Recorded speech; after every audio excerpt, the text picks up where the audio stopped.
I'll tell you what I think is the big one.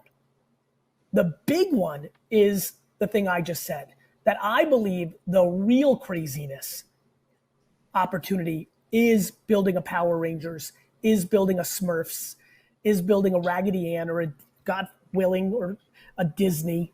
You know, when I look at... What do you say? What do you say? It's building a Disney. What about the people who have the actual Disney? That, for example, Raggedy Ann, or a, God willing, or a Disney. Said, or God willing, a Disney. God willing, a Disney. Then when the actual Disney comes out, which blockchain was it again? You know, now, could you imagine if you were able to buy the original Mickey Mouse cell? Because that's what I'm saying. Did you just hear this? So if you were able to buy the original Mickey Mouse, right? And then when it comes out... Could you imagine if you were able to buy the original Mickey Mouse cell? Because that's what I'm saying, right? You could have actually bought the original... If this was now and Walt Disney was now, that first drawing of Mickey Mouse, it actually was an NFT. I'm with my game, yeah. Family friendly. I play the game, yeah. And touch the melody. Get your exclusive Ecomi, VeVe, and Omi merch at CavellAnderson.com. Limited edition 100 items drop while supplies last. We pass the moon, yo. You gon' keep winning. Red dreams come true. For me and you. Ecomi did it, yeah. With the crew. Yo, what is going on, y'all? I'm Cavell Anderson, and we are back with another VeVe and Ecomi video. In this one, yeah, know what I'm saying? Okay, yeah, like, listen, we ain't gonna talk about that. We ain't gonna talk about CavellAnderson.com, but yo, in this one, we're gonna be checking out something interesting, yo. Obviously, we have been talking about the whole Garyvee situation and everything going on here, and it's about to all make sense to you after this video. I guarantee it's about to make sense why we heard what we heard from Garyvee. And also, we're going to check out another Garyvee video about some of the things that he said in the past and the importance of certain IP. And in particular, like the way that it ends, it gets no better. Like you're gonna hear him talk about Walt and Mickey in particular, like the first one and the impact that that's gonna have. It's like he'll say stuff like this, and then when a real Walt and Mickey comes out, it's like, well, which blockchain is on? So you're gonna understand why he did that after this video. But be sure to drop that thumbs up, subscribe to the channel if you're new, turn on notifications so you stay updated with everything going on. And yeah, let's jump down here into it. So a lot of people wanted me to check out Recur. I did watch my homie Zach's video yesterday, and yeah, I mean, I saw it, wasn't too impressive. It looks like a company trying to play catch up. They're trying to jump into the space. David Yu and the team was years ahead. They were years ahead, already securing these licenses before anyone else knew what the NFT space was. Before Garyvee even knew what the NFT space was, they were already diving in, securing licenses, preparing for the NFT space. So that just shows you the difference between a visionary and then a company like this where everyone's trying to take advantage of an opportunity that's happening. So that's what it looks like. So as you can see, this is their little, first off, check this out. Each Recur pass will be programmatically generated. I don't even know what I said, but color may determine rarity. So color may determine rarity. Where have we heard this before? I mean, let me think. Where have we heard like different rarities and, you know, color determining rarity and stuff like that? Like, I'm just saying, okay, so we have little VeVe here, and check this out. They do have some impressive IP. This is some kind of impressive IP. Even though we know the top, one of the top dogs at VeVe, he's the father to a couple of these brands. So, but to be fair, having Hello Kitty is still a big deal. So having Hello Kitty here, and then Teenage Mutant Ninja Turtles, these are two massive IPs, but we know these two are linked back to VeVe and linked back to Alfred Kahn.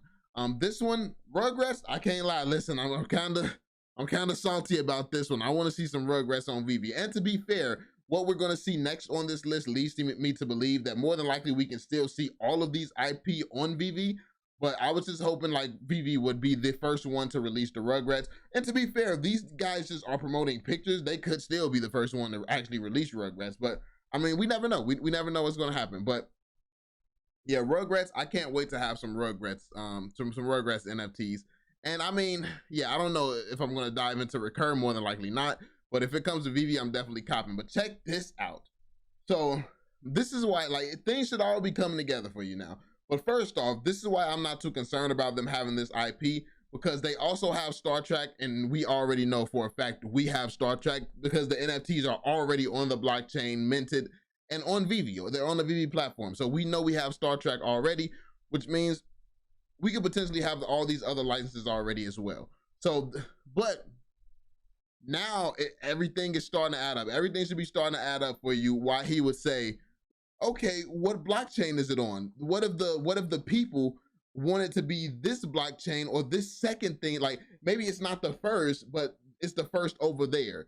So basically the argument that I hear coming is, okay, we're not the first in the world, but we're the first on Recur, and Recur is like, come on, like, so you can see how it's setting people's mindset up for, okay, maybe Recur can be valuable as well, because it's the first one over here on this blockchain. It's the first one over here by this company, as opposed to the first one in the world. Like, he tried to downplay the fact that VeVe had the first NFTs in the world for a lot of these IPs, as if it didn't matter, and it does matter. He said himself, like, the first is going to be super valuable. So as you can see, check this out. As you can see, they have some decent IP. They have some decent IP. You can't take that away from them. But let's go to some of Garyvee's thoughts when it's not being biased towards his own self-interest in his own companies and stuff like that. So let's look at some of Garyvee's thoughts and what he has to say when he's just being 100% genuine and 100% honest. Let's listen to this. So part of this conversation is going to be centered around kind of the psychology of investors looking at digital assets versus physical collectibles, right, historically.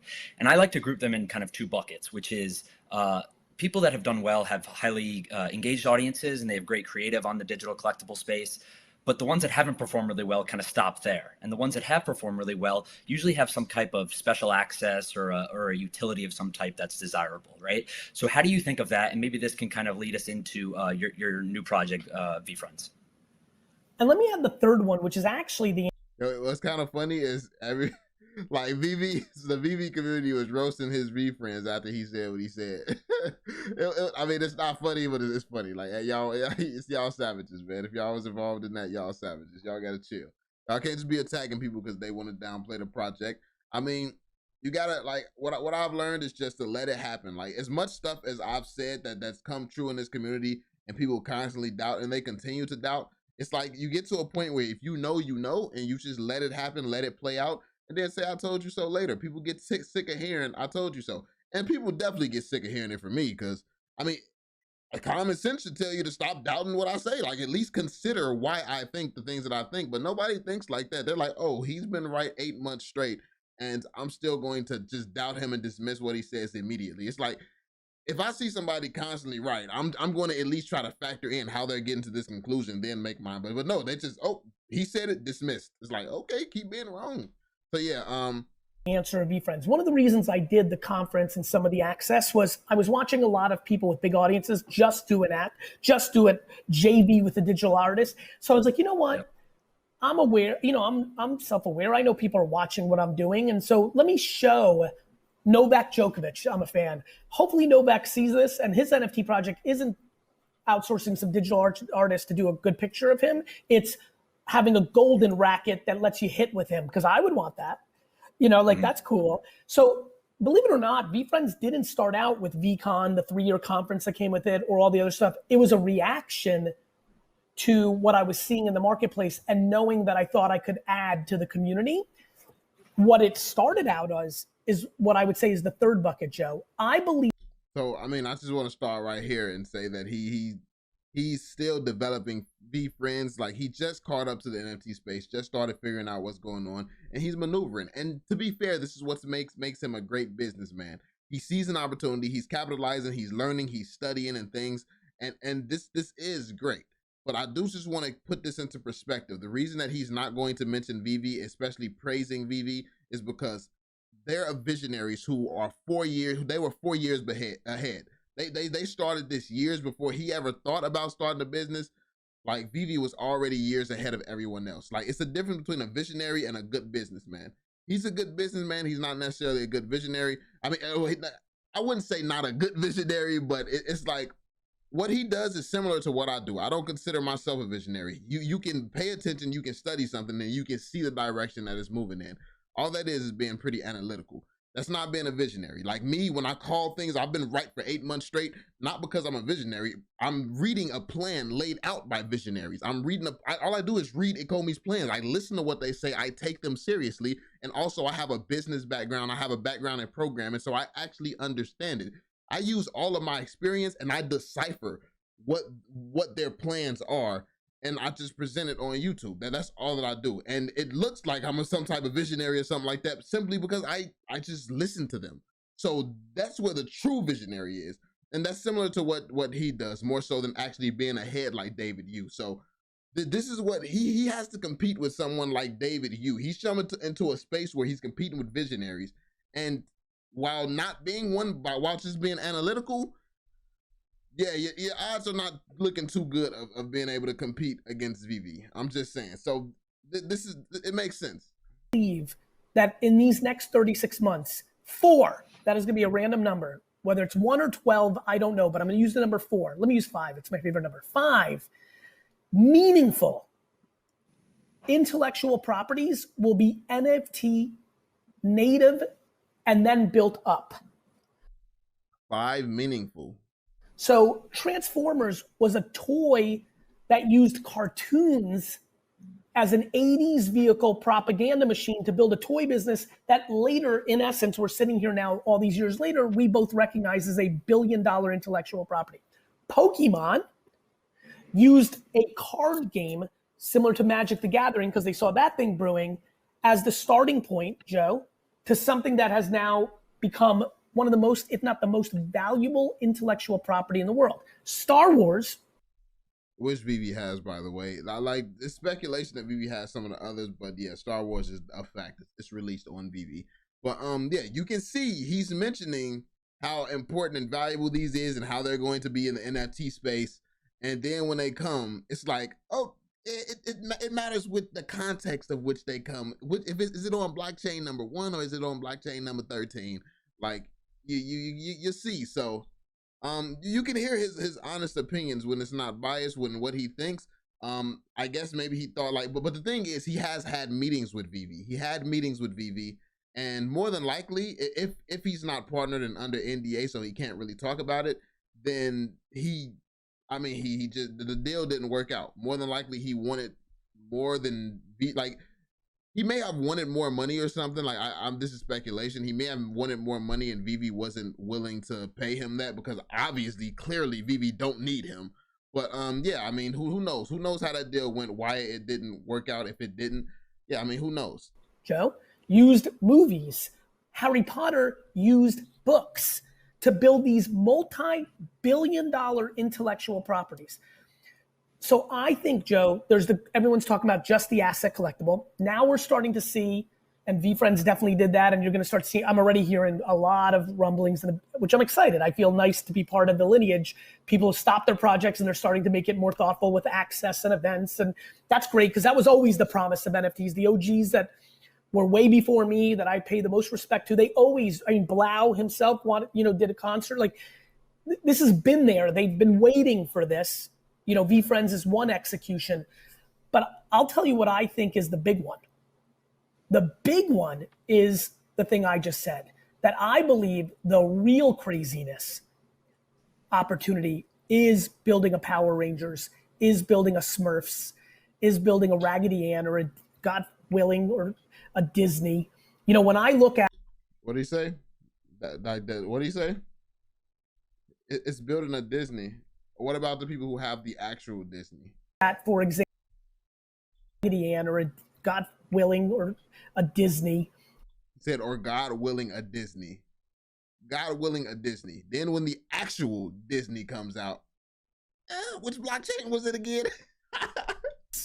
Is building a Raggedy Ann, or a, God willing, or a Disney. When I look at, for example, Bored Ape, right? That, there's an NFT project called Bored Ape Yacht Club. When I look at it, I'm like, do I think that this can become BAPE? Do I think this can become, WWE? Do I think, that's how I look at things? Because if they can, Joe, you can imagine two things happens. One, that's highly incentive oriented for the people issuing it. I'm very excited about the revenue that VeFriends did, which was quite a bit, especially when ETH was at a better price. But I'm pouring that back into an animation studio, into employees. I've got 555 gift goats, which is part of my project where I have to send people physical gifts 6 times a year for 3 years. And there's another part that we're about to get to right now. Like the way he ends this, it don't get no better. It don't get no better to prove the points. And then the real expense, 3 mega conferences that I have to put on. What I'm far more excited about is if I can make Patient Panda Mickey Mouse, well then that's a real legacy. So he's striving. He's striving. He already mentioned Disney. He said, God forbid, Disney. And then he said, if he can make Patient Panda Mickey Mouse. So now he's striving to be Mickey Mouse. Then when the actual Mickey Mouse comes out, what blockchain? That's really cool. If I can make Empathy Elephant, Bugs Bunny, I've really got something. If I can make Accountable Ant Wonder Woman, I've really got something. Did you say Wonder Woman? That's on VeVe as well.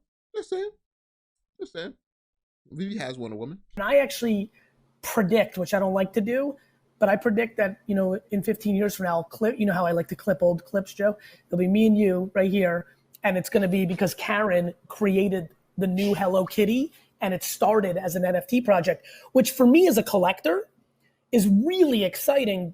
I think this was like some months ago. I don't know if he was already partnered with Recur, but yeah, he spoke this into existence if he wasn't. Because, could you imagine if you were able to buy the original Mickey Mouse cell? Because that's what I'm saying. Did you just hear this? So if you were able to buy the original Mickey Mouse, right? And then when it comes out, could you imagine if you were able to buy the original Mickey Mouse cell? Because that's what I'm saying, right? You could have actually bought the original. If this was now and Walt Disney was now, that first drawing of Mickey Mouse, it actually was an NFT. That is amazing. So do you hear what he just said? Then when all of this takes place and transpires, what does he do? He backpedals and says, you got to remind me what blockchain it's on. It may not be the first, but yeah, let me know what y'all think in the comment section down below. I just thought this was pretty funny to go back and listen to something. And this isn't the only time he's brought up Disney and stuff like that. This isn't the only time. There's more footage of him talking about it and talking about the impact that these particular IPs are going to have. And then when they actually come out, he backpedals. So yeah, let me know y'all thoughts. Be sure to drop that thumbs up, subscribe to the channel if you're new, and turn on notifications so you stay updated. And yeah, I'm gonna catch you all on the next one. Peace out, Joe.